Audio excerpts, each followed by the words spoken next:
All right, for 9.1 part 2, we are going to go over the area of some polygons. So we're going to go over squares, rectangles, parallelograms, and triangles. Hopefully these are all familiar to you. They should not be brand new information. So we are going to go through them pretty quickly.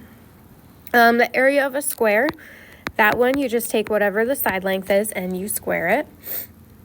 Then we have the area of a rectangle. That one you just take your base times your height. And if you want to use that for a square as well, that works. You don't have to use side squared. Both will get you the same answer. Then the next part is a parallelogram. Now this one, it does look like it's different than a rectangle for the shape, but the area formula is the exact same. It's the area equals the base times the height. The important thing here is that we are not using the slant height. So this slant here, do not use that. Whoops.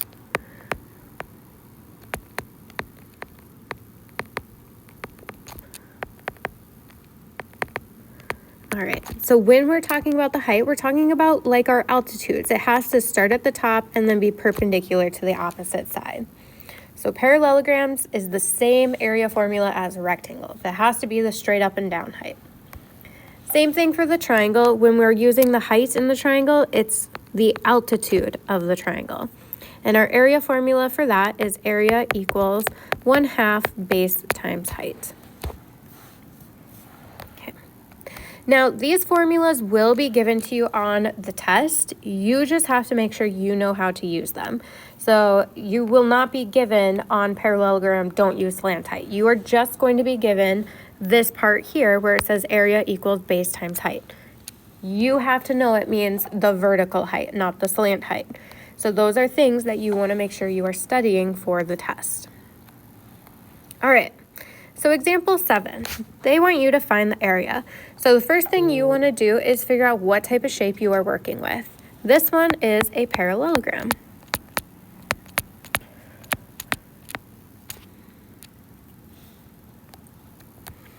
All right, so then as we're looking at it, our parallelogram area formula is area equals base times height. So we want just the distance of the base, so that shaded part, and we can see in our picture that B is equal to 9. Then we want our vertical height, and in this problem, they give us the vertical height over here, CF, is 4. So the only thing that we have to do is plug this into our area formula. There's no extra work required on this problem. So we would take 9 times 4 to get our area of 36. And this one doesn't give us units, so we can just write units squared.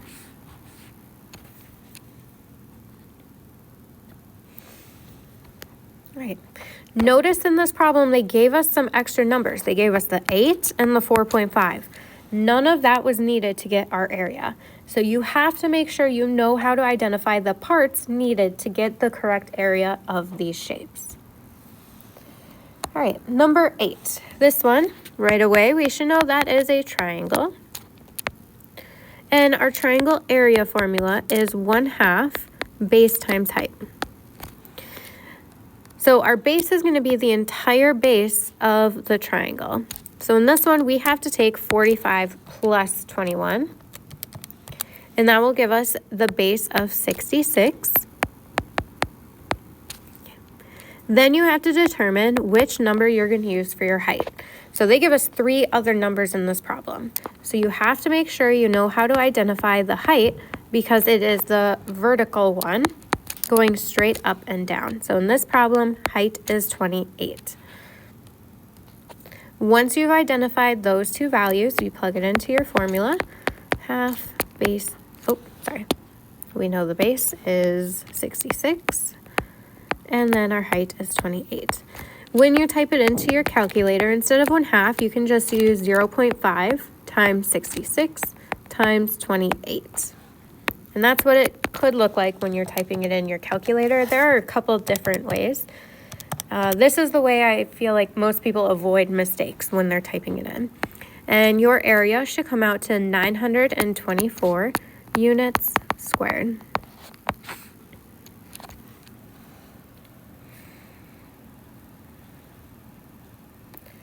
Okay. Our next problem. The base of a triangle is 4 times its height. The area of the triangle is 50 square inches. Find the base and the height. Sorry, I'm pretty sure there's supposed to be an and there. Okay, so this picture, or this problem, does not give us a picture. So we're just going to draw a general triangle. In this triangle, we know we're going to have the height, which is starting at a vertex and then is perpendicular to the opposite side. And it tells us the base of the triangle is 4 times its height. So if I have my height here, my base is 4 times that length. Not a very accurate picture, but it'll work to help us set up our problem. But our base is 4 times that amount. Now that we know these values, so we have our height and then our base, we can plug everything into our area formula to help us find our answers. In this one, the area is 50 square inches. So we're going to have 50 equals, and I'm just going to use 0.5 instead of 1/2. Our height is h, and our base is 4h. Now, on a problem like this, on the side, on the right side, you are going to multiply together all of the numbers on your calculator, and then we are going to multiply the h's together. So the 50 stays the same for now. We're going to take 0.5 times 4, which is 2. And h times h, this is where a lot of people make their mistake. That is h squared. So don't forget your exponent there because there were 2 h's being multiplied together. Then, before you can take the square root, we have to get rid of the coefficient. So we're going to divide both sides by 2, and that'll give you 25 equals h squared. Then you are able to take the square root. And don't forget, when you're solving an equation and you take the square root, it gives you a positive and a negative answer.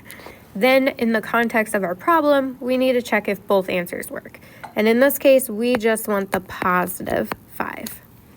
So that gives us the height is 5, and our base was equal to 4 times our h value, or 4 times 5. That'll give us the height of 20, or sorry, the base of 20. And both of these are inches.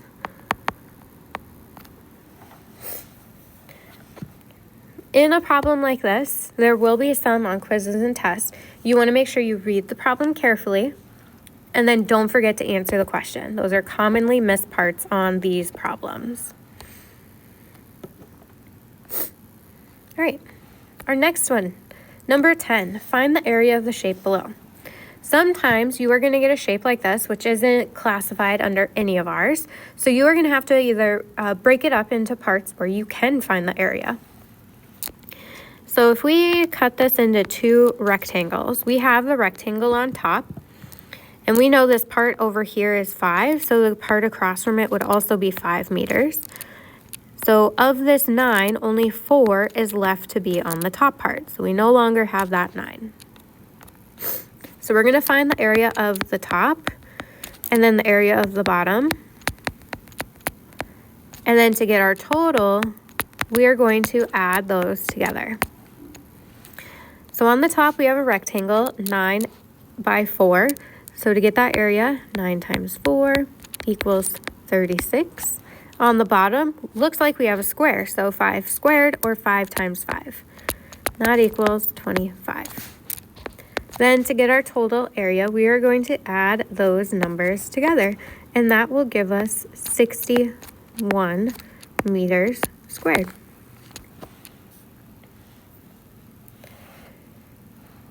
So make sure you are breaking it up, and there are other ways you could break this shape up. You could have cut off the part that was on the left, and that would have gave us a 4 by 4 square.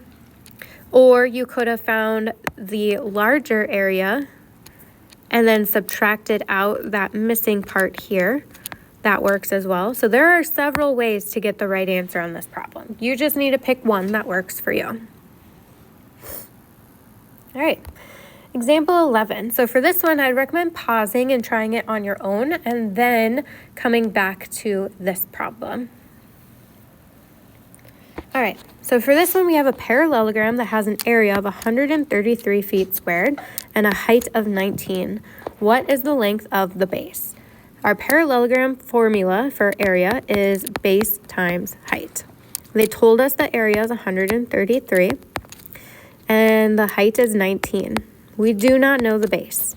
This one was pretty easy. Once you plug it in, you divide by 19 to get your answer. And that gives us that our base is equal to 7. And this one is labeled feet, and that would be our final answer.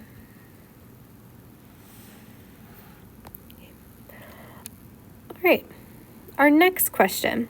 So we have two, these last two are very similar to each other. So we have the diagonal of a square is 12 square roots of 2. So if you have a square, a diagonal is connecting opposite vertexes. Whoops, sorry about that.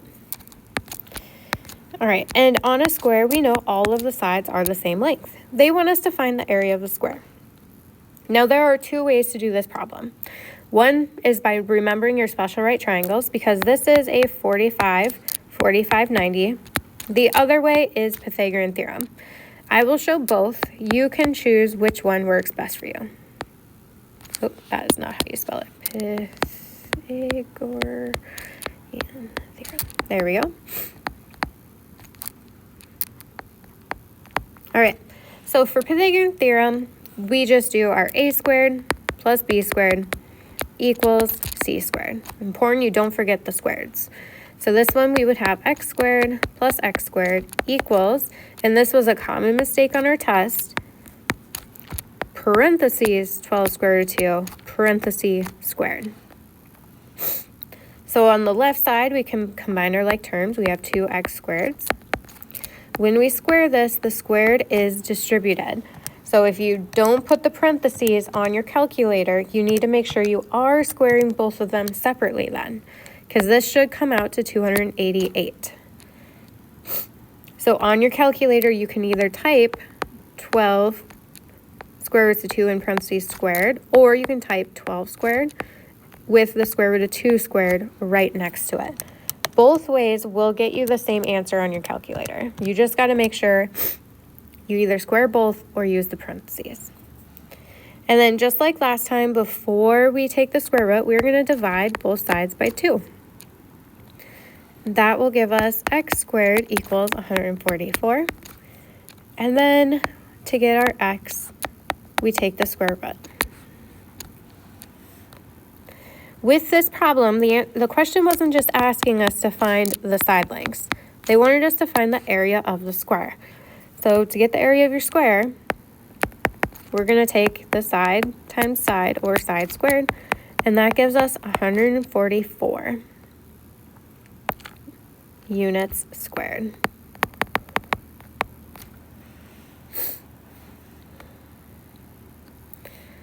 So the important thing is first you find the side length, then you find your area.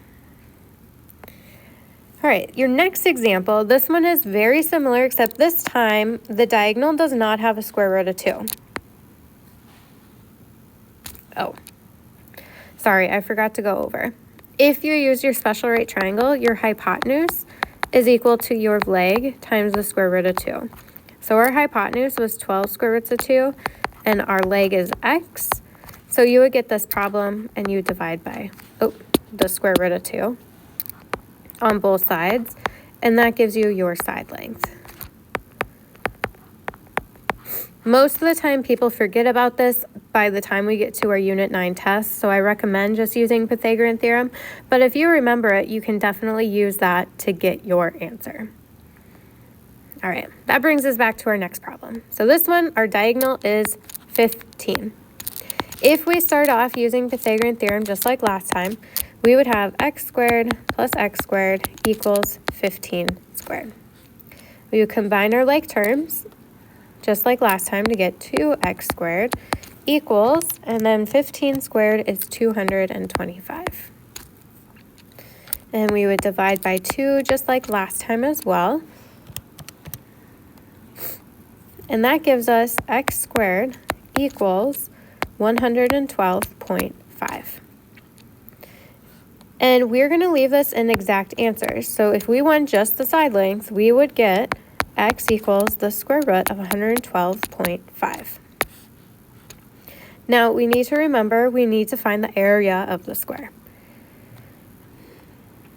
To do that, we're going to take whatever our side length is times itself. So 112.5 times the square root of 112.5. And if you remember from last time, when we multiply a square root with the same number under it, it is equal to exactly that value. And if you don't remember that, you can type it into your calculator and it will give you this answer. So sometimes you will get a whole number like our previous problem, or sometimes you will get a decimal like this answer. All right, both will give you the same answer. If you use Pythagorean theorem or the 45-45-90, I recommend sticking with Pythagorean theorem. It's more likely people remember that one when it comes to the test rather than your special right triangles. All right, let me know if you have